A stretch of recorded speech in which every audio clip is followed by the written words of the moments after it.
我哋今年好榮幸請咗阿雨神呢做我哋馬來西亞旅遊專員。咁最近呢，其實阿雨神呢同我呢就去咗一轉吉隆坡。咁呢，羨慕啊！係咧。咁呢，阿雨神就分享咗好多佢自己嘅一啲心水嘅景點啦，同埋心水嘅餐廳俾我哋。咁我哋今日2個鐘我哋就會 share 俾大家嘅，好開心啊！係，同埋真係唔單止係咁樣。我知道咧，其實呢一段時間頭先我哋有講過食榴蓮啊嘛。我知道食榴蓮方面咧，其實你幾位咧都好有心得嘅喎，好似尤其是阿雨神咁樣添啦，真係頭先喺拍攝過程入邊，一眼就認得出，都未使食啊，就已經認得出係一隻榴蓮啦。我想講咧，我覺得咧，即係同阿雨神一齊拍完頭先即係試食榴蓮嗰條短片之後咧，我覺得咧，雨神你喺食榴蓮方面咧係 professor 級啦，係嘛？professor 教授級啊，係啊，冇錯，真係好中意食榴蓮咧。係啊，其實由細個嗰陣咧已經開始食嘅，即係有啲即係我身邊都有啲朋友係唔食榴蓮嘅，係啦，唔食榴蓮，同埋咧即係或者係可能以前唔食，但係過後開始就會識得食啦。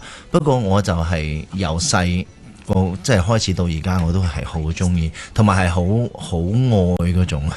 係啊，知道啊，因為頭先阿星都透露咗啦，即係拍攝短片嘅時候咧，我初初都諗就請 Elsa 可能就係一齊同阿雨神拍攝短片嘅時候就咁即係俾啲 tips 佢啦。貼士咯，哎呀，完全唔需要啊！對唔住，你頭先冇機會講嘢。係啦，唔緊要，我俾咗個100分佢。係。不過據我所知，其實係咪呢段時間係一個食榴蓮嘅時間嚟嘅咧 ，Elsa？冇錯，因為其實咧榴蓮嘅季節咧就通常就會由5、6月、5、6、7月都係季節㗎。咁但係咧係啦，冇錯。但係今年呢，因為據說就雨水就比較多啊，所以今年嘅榴蓮季節係早咗少少嘅。係啦，OK，係啊，好似我哋香港咁啊嚇，即係大家都要留意。而家出邊嘅氣温係攝氏嘅24度啦，相對濕度咧91%，而呢個強烈季候風信號咧係現正懸掛嘅。咁所以就啱晒，就而家就開始即係留意下啲榴蓮嘅行情啦。係啦，冇錯，啲貓山王啊、黑刺等緊大家。好啦，我哋又透露少少啦，